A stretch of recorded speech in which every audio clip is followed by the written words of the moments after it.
MSSD on the go. Paano nga ba natitiyak ng MSSD na tunay na nakikinabang ang mga benepisyaryo sa mga programa nito?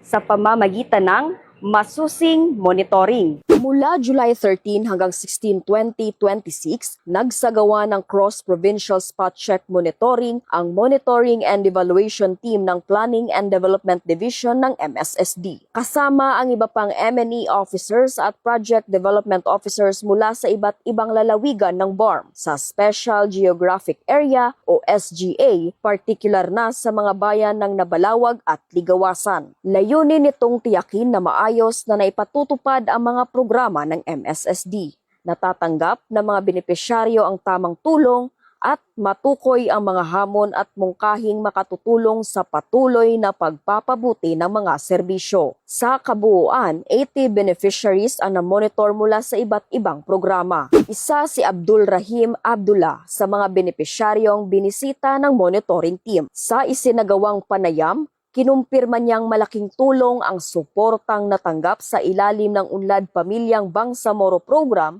sa pagsisimula ng kanyang hanap buhay. Planning namin, sa purpose po ni katulad kinabukasan, labi pang mga project, and nagkaludsog kami sa natakaw sabab sa nagkauma sa mga resolution at tabang o taga MMSD, ngibog-ngibog kami po tsukur.